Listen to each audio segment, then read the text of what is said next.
Hey everybody, and welcome to the commentary for Transformers Nexus Chapter 7. Now in this chapter, there's a lot of talking, there's some more talking, and then, get this, there is some more talking. Okay, so sit back and enjoy yourself, because I'll be talking, Starscream will be talking, and Skullgrin will be talking. Anyway, so here we are. Skullgrin, or Skullgrin, Starscream, Skywarp, and Thundercracker, also known as the Seekers, are here to talk to Skullgrin, a banished warrior, banished by Megatron long ago, because he's a crazy guy. He's a lunatic. And as you can see, he shot Skywarp for no reason. Is Skywarp hurt? No, he's not hurt. Skywarp is fine because they're practically invincible. You know that already. You've seen the series. But right now, why is Starscream doing this? Starscream wants to. He doesn't want to take the Nexus back to the Autobots because that'd be stupid. They could get their hands on it and they could use it against him. So he wants to leave it in the hands of somebody. Um, and he thinks he hopes that Skullgrin isn't smart enough to open it, and he's really not smart enough to crack the code of the Nexus or any computer device. And he works in venoms and viruses and plagues and whatnot. He started the hate plague, but that computer devices, that's not his field of work. He has no idea. He can pretend like he can make these big speeches like, oh, you're gonna regret this, Starscream, or whatever he says, but he has no idea. Neither does Darkmount. Even though he gives it to Darkmount, uh, but they have no idea what they're doing.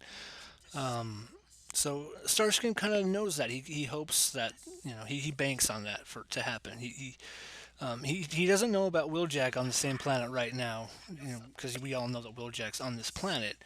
Starscream doesn't know that. So, again, convenient things happening, but yeah, you have to have it. It's pretty convenient, isn't it? Yeah, it is. Anyway, so yeah, there we go.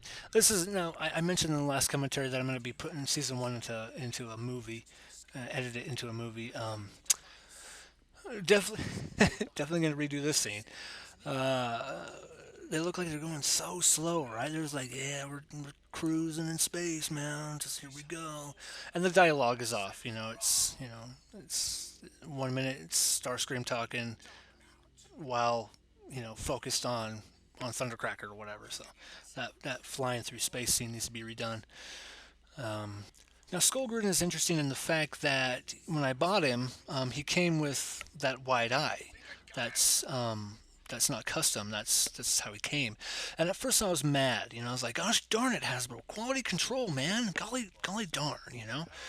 But then I started to think. I started to think about the character and his motivations, and I kind of wanted a crazy character to begin with, and I was like, well, maybe that he's blind in one eye, and maybe that's driven him crazy over the years that he's been alive. Maybe he got injured in battle or something, or maybe he came out off the assembly line like that, and he just kind of went crazy one day or whatever. And that's kind of where it starts with characters. Things like that could help with personality and background and whatnot. Do whatever you can to develop a character. Use what you got. Use what you got. It's tough. Developing characters and then coming with a good story. You gotta weigh it. It's a bunch of weighing and stuff like that, and balancing and whatnot. But just practice. Just practice, and makes better. Practice makes perfect. And you practice, and you'll do good. Very well.